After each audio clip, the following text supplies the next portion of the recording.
Olá, cara aluno do canal dos concurseiros, eu sou a professora Isabela Oliveira e hoje a gente vai tratar sobre a Lei Complementar 95 de 98, né, que é um assunto cobrado no concurso da Câmara Municipal de Aracaju.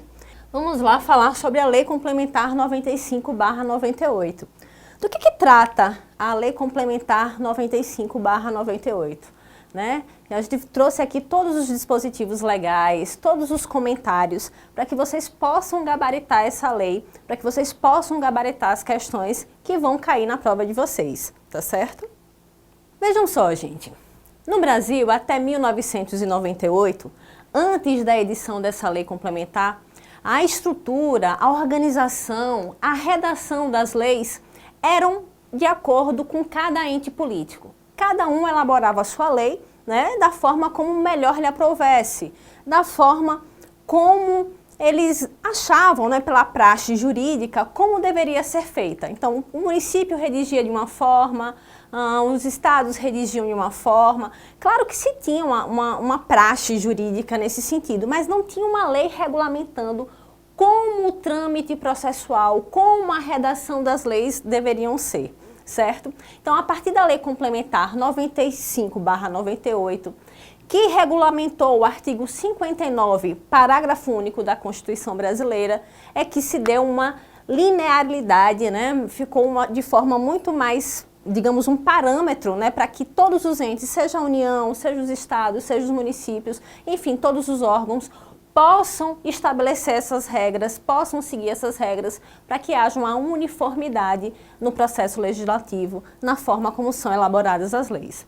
Então vejam só, no Brasil, até 1998, a redação de projetos de lei e de outros atos normativos obedecia à legislação de âmbito restrito, leis estaduais ou municipais, ou se regia por normas não escritas ou praxes adotadas em casas legislativas. Foi como eu acabei de falar. Então, cada ente político, né, cada ente federado, União, estados, municípios, eles legislavam da forma que lhe aprovessem, ou seja, da forma como eles achavam que era a forma mais correta de legislar. Claro que obedecendo algumas praxes, alguns costumes, mas cada um tinha suas peculiaridades, tá certo? Com a edição da Lei Complementar de 95/98, finalmente veio regulamentar o artigo 59, parágrafo único da Constituição Federal, que assim determina: lei complementar disporá sobre a elaboração, redação, alteração e consolidação das leis. Vejam, alunos, aqui fala sobre elaboração, redação, alteração e consolidação das leis, certo? Então, o artigo 59 dizia quais são as leis, quais são os tipos normativos, né, que deveriam ser regulamentados, né, o artigo 59 da Constituição Federal.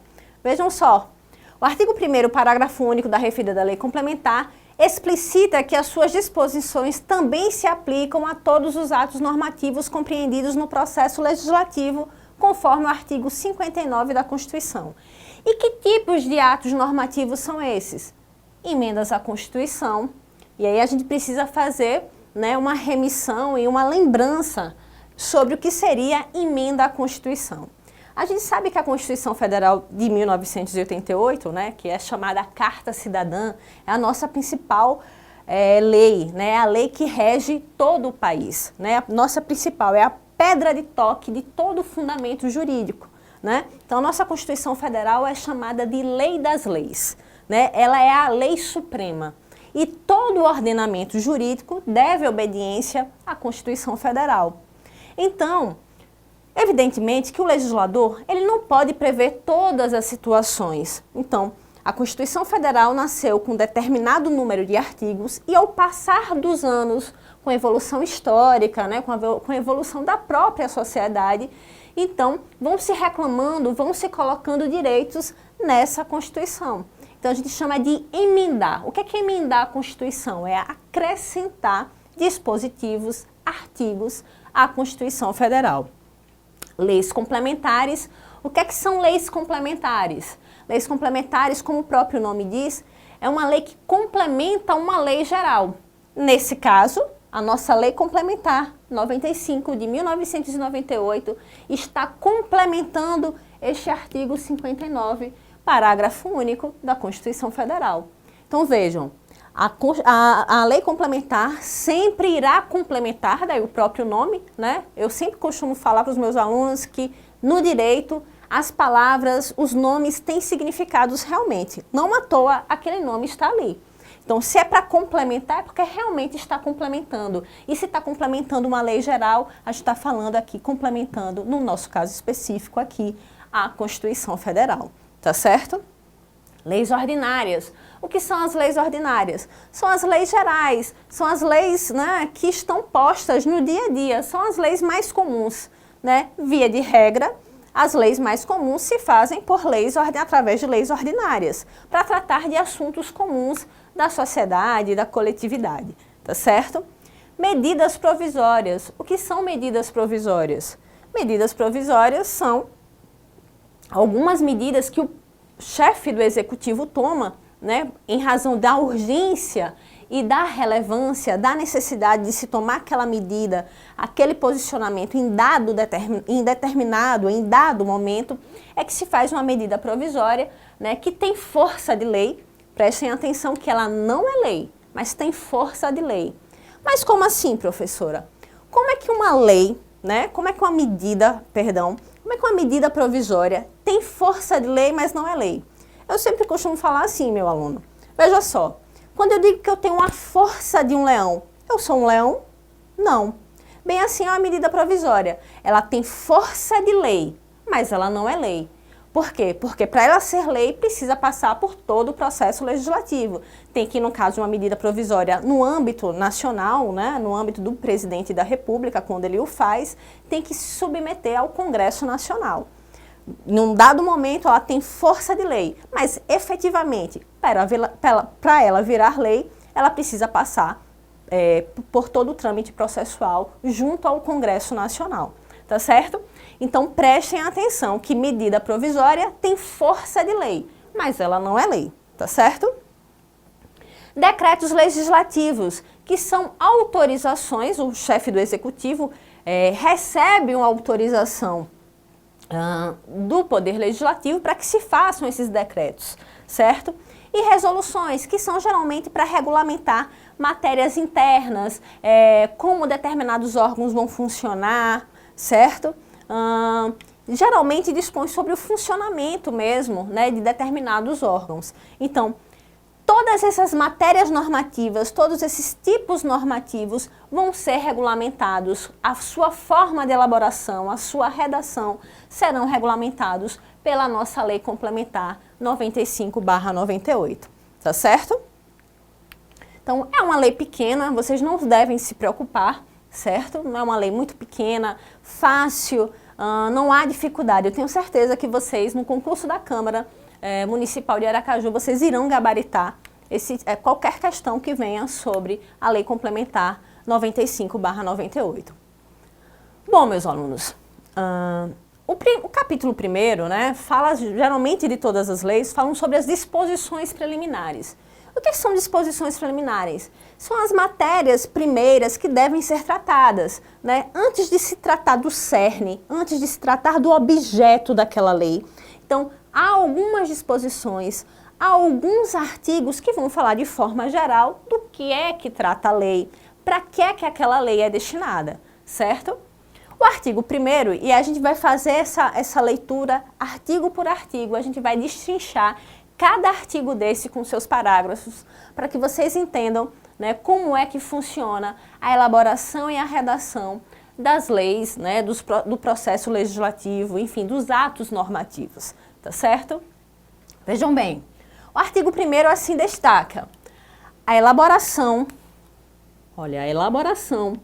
a redação, a alteração e a consolidação das leis obedecerão ao disposto nesta lei complementar. Então, a gente aqui já tem uma ideia do que vai tratar a Lei Complementar 95/98. Do que trata essa lei? Sobre a elaboração, a redação, a alteração e a consolidação das leis. Então, a Lei Complementar vai tratar disso. Mas vocês podem me perguntar, professora, elaboração é tranquilo, né? Esse vocábulo elaboração vem do ato de elaborar mesmo, de criar. Redação está ligado à escrita, né? Alteração em algum tipo de lei, né? Alguma modificação. Mas o que é consolidação das leis? Consolidação das leis é agrupar determinadas leis sobre aquela matéria, sobre determinado assunto. Por exemplo, a gente tem uma lei, uma consolidação de leis no Brasil, no nosso ordenamento jurídico, que é a consolidação das leis do trabalho, a chamada CLT.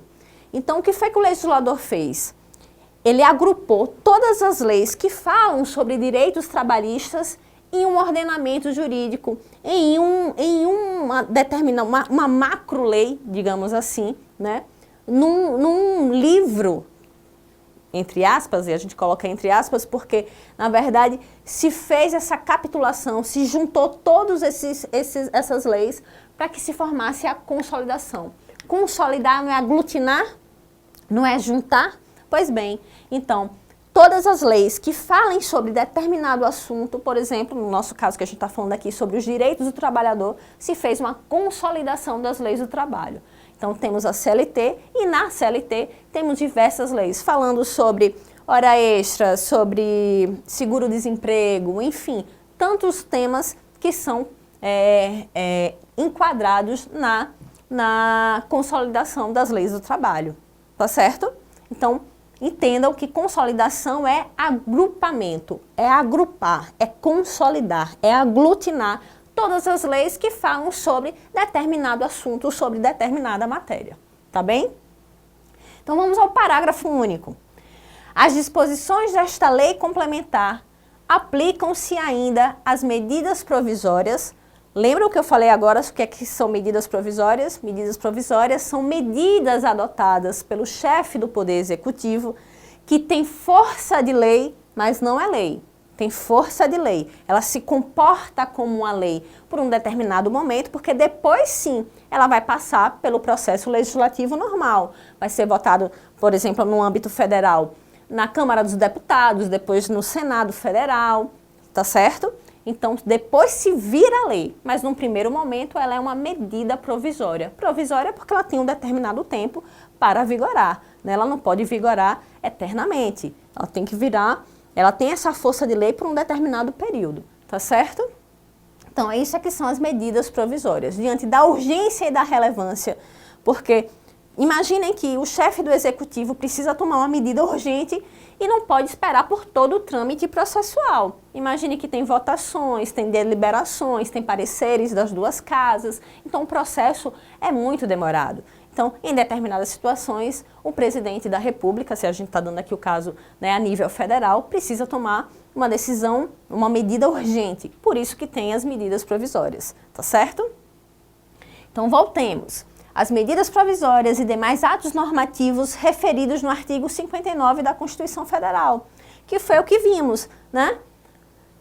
Leis complementares, leis delegadas, leis ordinárias, resoluções, decretos legislativos, todos esses atos normativos serão regulamentados por esta lei.